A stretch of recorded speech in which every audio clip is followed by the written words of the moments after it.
Students ఎగ్జామ్స్కి వెళ్ళే ముందు ఆర్ ప్రిపేర్ అయ్యేటప్పుడు చాలా మానసిక ఒత్తిడికి గురవుతుంటారు.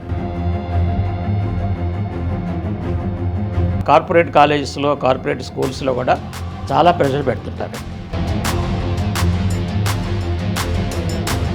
ఎంత పాజిటివ్ అయినా కూడా ఆ టెన్షన్ అనేది స్టార్ట్ అవుతుంది. ఎందుకు అవుద్దంటే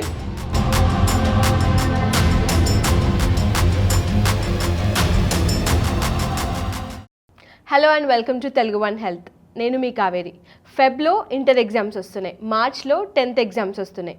ఎగ్జామ్స్ అనగానే పిల్లలు చాలా టెన్షన్ పడతారు, చదువుకున్నవి మర్చిపోతారు. కొంతమంది చదువుకోవాలనుకున్నప్పుడు కూడా చాలా టెన్షన్లో ఆ కాన్సన్ట్రేషన్ కుదరదు. అండ్ కొంతమంది ఎగ్జామ్స్కి వెళ్ళే టైంలో ఎంతో స్ట్రెస్ ఫీల్ అయ్యి చదివిందంతా మర్చిపోతారు.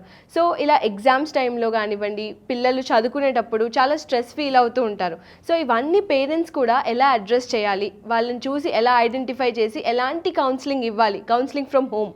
సో ఇవన్నీ చాలా ఇంపార్టెంట్ మన డే టు డే లైఫ్లో. ఫుడ్ అది అంతా ఎంత ఇంపార్టెంటో మెంటల్ స్ట్రెస్ కూడా చాలా ఇంపార్టెంట్.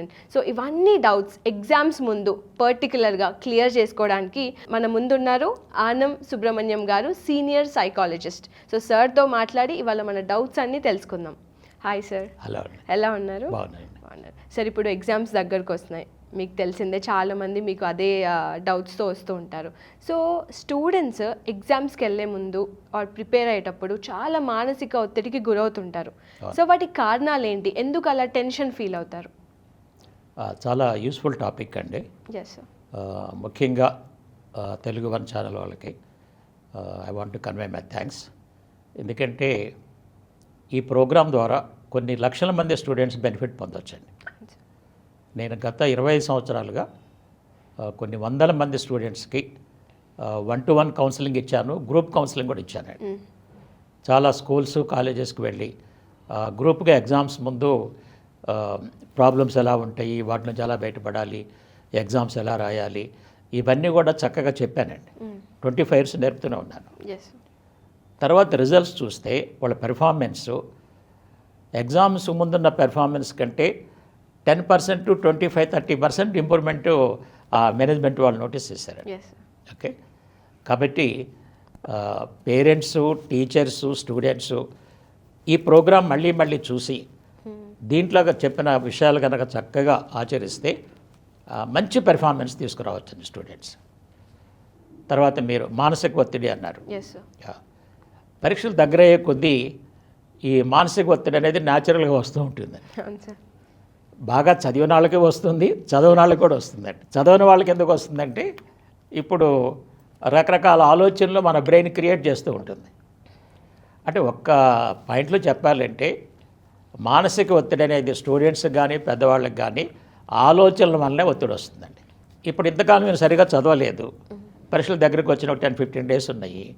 ఇప్పుడు ఆలోచనలు ఏమొస్తాయి అంటే నేను ఇంతకుముందు బాగా చదివి ఉంటే బాగుండేది కదా, టైం అంతా వేస్ట్ చేసుకున్నాను, మరి 10 days ఎలా సరిపోయింది, ఓకే చదవలేను కదా, మార్కులు తగ్గుతాయి కదా, ఆలోచనలు అన్నమాట. మరి నేను ఫెయిల్ అయితే మా మమ్మీ ఏమనుద్దో, మా డాడీ ఏమంటాడు, మా ఫ్రెండ్స్ ఎలా చూస్తారో, మా టీచర్స్ ఏమంటారు, ఈ టైప్ ఆఫ్ ఆలోచనలు వచ్చేసి బాగా స్ట్రెస్కి గురవుతుంటారండి. బాగా చదివిన వాళ్ళు కూడా వాళ్ళు ఎందుకు స్ట్రెస్కి గురవుతారంటే వాళ్ళ ఆలోచన కొంచెం డిఫరెంట్గా ఉంటాయండి. నాకు ఫస్ట్ ర్యాంక్ రావాలి, నేనే స్టేట్ ఫస్ట్ రావాలి, నాకు 470 రావాలి, ఆ టైప్ ఆఫ్ థింకింగ్ వీళ్ళు డిస్టర్బ్ చేస్తుందండి. ఎంత పాజిటివ్ అయినా కూడా ఆ టెన్షన్ అనేది స్టార్ట్ అవుతుందండి.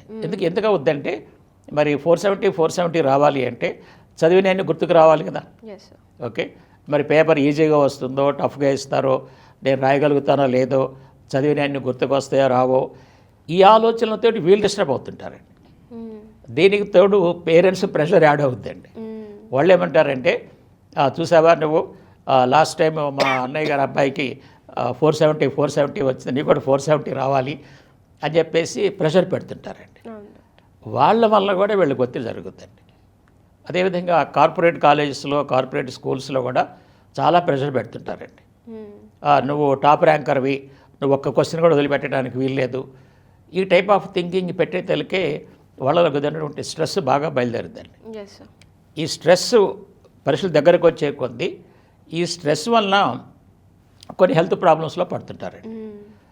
కొంతమందికి ఫీవర్ రావటం, భయపడిపోయి ఆ టెన్షన్ స్ట్రెస్ తోటి, కొంతమందికి వామిటింగ్స్ అవ్వటమో, వామిటింగ్ సెన్సేషన్స్ రావటమో, చదువు లేకుండా పోతుంటారండి. ఈ విధంగా ఏమవుతుందంటే రకరకాల కారణాల వల్ల, అంటే వాళ్ళ ఆలోచనల వల్లనే వాళ్ళ మానసిక ఒత్తిడికి గురవుతున్నారు. Yes doctor.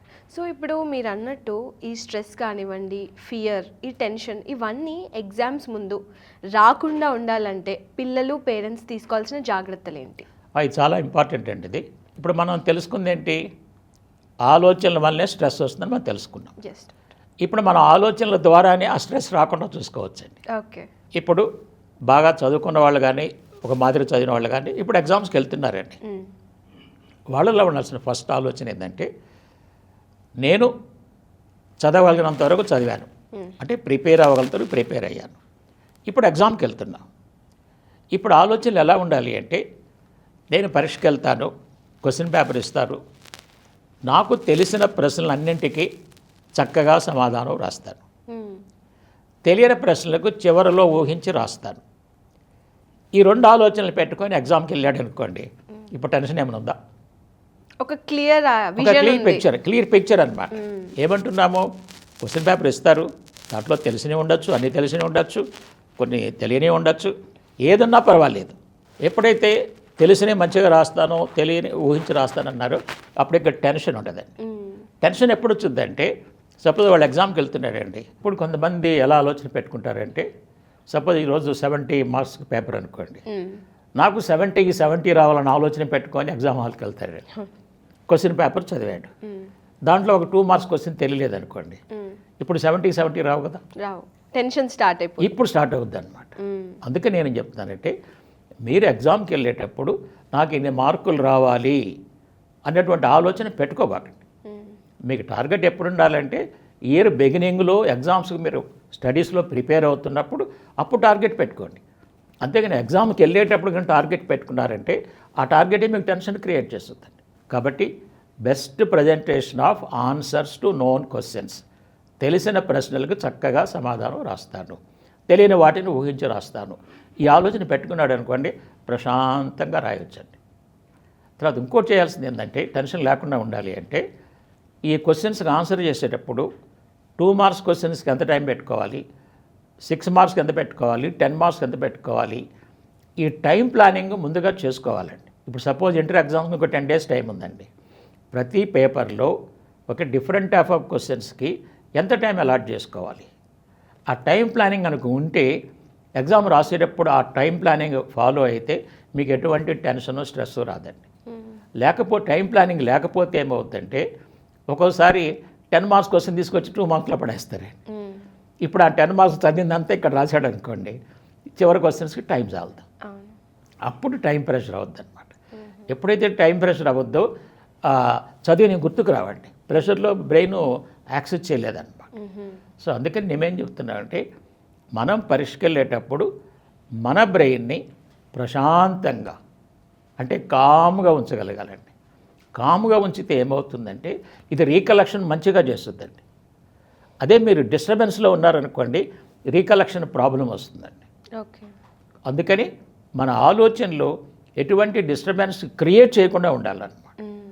తర్వాత ఇంకొక ముఖ్యమైన విషయం ఏంటంటే, కొంతమంది ఏం చేస్తున్నారంటే, ఈ పరీక్ష క్వశ్చన్ పేపర్ చదువుతారు కదా, చదవగానే మార్కులు కౌంట్ చేస్తారండి. ఓ నాకు ఇన్ని మార్కులు రావచ్చని. అది చాలా తప్పండి. ఎందుకంటే అది మళ్ళీ టెన్షన్ క్రియేట్ చేస్తుంది. ఇప్పుడు మీకు సపోజ్ 70కి 68 మార్క్స్ వచ్చేటట్టు ఉందనుకోవాలి, 64 వస్తున్నాయి అనుకోండి, ఇప్పుడు నాకు ఫుల్ మార్క్స్ అని ఎక్స్పెక్ట్ చేశాను రావట్లేదని ఆ ఆలోచనతో డిస్టర్బెన్స్లో ఉంటాడండి. ఇప్పుడు ఇదే ఆలోచించుకుంటూ పరీక్ష రాస్తూ ఉంటాడండి. ఎక్కడో చోట 2-3 మిస్టేక్స్ జరిగిపోతాయి. ఇప్పుడు 68 రావాల్సింది ఆయనకి 60 మార్కుల్లో తేలుతాడండి. కాబట్టి నేనేం చెప్తున్నానంటే, ఎగ్జామ్స్ రాసేటప్పుడు మీరు క్వశ్చన్ పేపర్ చదివిన తర్వాత మార్కుల గురించి ఆలోచించబోకండి. అంటే ఇక్కడ మన ఆలోచన ఏం మారాలంటే, మనం వెళ్తుంది ఎగ్జామ్ రాయడానికి వెళ్తున్నామా లేక మార్కులు కౌంట్ చేయడానికా? ఎగ్జామ్ మంచిగా రాయడానికి మనం వెళ్తున్నాం. ఎన్ని మార్కులు వస్తాయి అనేది మనకు అవసరం లేదు అది. ఎందుకంటే మీరు రాసిన దాన్ని బట్టి మార్కులు వస్తాయి, కానీ మీరు ఎక్స్పెక్ట్ చేసిన దాన్ని బట్టి మార్కులు రామంటే ఎలా వస్తాయండి? అందుకని నేనేం చెప్తాను, స్టూడెంట్స్ తెలియాల్సింది ఏంటంటే, మనం చదివిన దాన్ని బట్టి మార్కులు రావు, మన ఎక్స్పెక్టేషన్స్ బట్టి మార్కులు రావు, మనము రాసిన దాన్ని బట్టి మార్కులు ఆటోమేటిక్గా వస్తాయి. కాబట్టి మనం ఎగ్జాము రాస్తానికి వెళ్ళినప్పుడు, ఎగ్జామ్ హాల్లో ఉన్నప్పుడు ఆ రైటింగ్ మీద దృష్టి పెట్టాలండి. అప్పుడు మనకి ఎటువంటి టెన్షన్, స్ట్రెస్ లేకుండా బ్రెయిన్ చక్కగా రీకలెక్షన్ చేసి ప్రశాంతంగా పరీక్ష రాయొచ్చండి.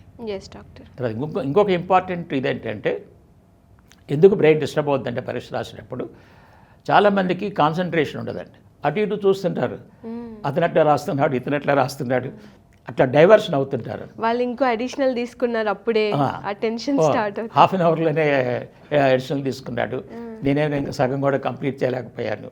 ఎస్. ఓకే, వీళ్ళు ఏం చేస్తుంటారు, అటు ఇటు పక్కకు చూసినప్పుడు బ్రెయిన్ ఆటోమేటిక్గా డైవర్ట్ అయిపోయిందండి. ఓకే. ఇప్పుడు మళ్ళీ అది యాక్సెస్ చేయడానికి టైం పడుతుందండి. అందుకే నేనేం చెప్తానంటే, మీరు పరీక్ష రాయటం స్టార్ట్ చేసిన తర్వాత ఫుల్ కాన్సన్ట్రేషన్ తోటి ఆ క్వశ్చన్స్, ఆన్సర్స్ మీద దృష్టి పెట్టండి. అంటే మీకు 2.5 hours 3 hours ఎగ్జామ్ ఉంటే, ఈ ఎగ్జామ్ అయిపోయేంత వరకు మీకు పక్కన ఎవరున్నారో తెలియకూడదు, మీ ముందు ఎవరున్నారో తెలియకూడదు. ఎందుకంటే మీరు అటు ఇటు చూస్తున్నారు, డైవర్షన్ వచ్చేసినట్టే, డైవర్ట్ అయిపోతున్నారు. కాబట్టి మనము ఫుల్ కాన్సన్ట్రేషన్ తోటి ఎగ్జామ్ రాయటం అనేది ముందుగా ప్రాక్టీస్ చేయాలండి. ఇంకోటి నేను ఇంపార్టెంట్ పాయింట్ ఏం చెప్తానంటే, చాలామంది ఈ ఎగ్జామ్ మనకి రైటింగ్లో ఉంది కదా, చాలామంది నోటితోటి బట్టి వచ్చేసి పరీక్షకు వస్తారండి. నేనేం చెప్తానంటే, ఫస్ట్ సబ్జెక్ట్స్ బాగా అండర్స్టాండ్ చేసుకోండి, అండర్స్టాండ్ చేసిన తర్వాత బై హార్ట్ చేయండి. ఓకే. అప్పుడు మీరు స్పీడ్గా ఎగ్జామ్లో రాయొచ్చు అనమాట, చాలా టైం సేవ్ అవుతుంది అన్నమాట. కాబట్టి అండర్స్టాండ్ చేసుకొని ఎగ్జామ్స్కి ముందే ఇంటి దగ్గర ప్రాక్టీస్ చేస్తే రైటింగ్లో ప్రాక్టీస్ చేయాలండి, నాట్ ఓవరాల్ రీకలెక్షన్లో అండి. రైటింగ్లో కనుక ప్రాక్టీస్ చేశామంటే మనకి లాభాలు ఏంటంటే, ఎంత టైం పడుతుంది క్వశ్చన్ ఆన్సర్ చేయడానికి, ఏమేమి మిస్టేక్ చేస్తున్నాము అవన్నీ తెలిసిపోతాయండి. అప్పుడు ఎగ్జామ్లో మనం ప్రశాంతంగా రాయొచ్చు అనమాట, మంచి మార్కులు సాధించుకోవచ్చు అనమాట. కాబట్టి ఈ ఆలోచనలు కనుక పెట్టుకుంటే ప్రతి స్టూడెంట్, ఈవెన్ యావరేజ్ స్టూడెంట్ అయినా, బిలో యావరేజ్ స్టూడెంట్ అయినా, మెరిట్ స్టూడెంట్ అయినా, అందరూ చక్కగా పరీక్ష ప్రశాంతంగా రాయొచ్చండి. ప్రశాంతంగా ఉన్నప్పుడే బ్రెయిన్ మంచిగా పనిచేస్తుంది, మంచి పెర్ఫార్మెన్స్ ఇవ్వచ్చండి. అంతే డాక్టర్, మీరు అన్నది చాలా కరెక్ట్. ఎందుకంటే చిన్నప్పుడు మనమందరం కూడా ఇంటర్, డిగ్రీ ఆ స్టేజ్ నుంచి వచ్చాం, 10th బాగా టెన్షన్ పడి నార్మల్గా చదువుకునేదాన్ని. మా అమ్మ అనేది 1 time writing is equal to 10 times reading. ఆ ఒక్క మాట ప్రతి దాంట్లో డిస్టింక్షన్ తీసుకొచ్చింది నన్ను. మీరు అన్నది చాలా కరెక్ట్.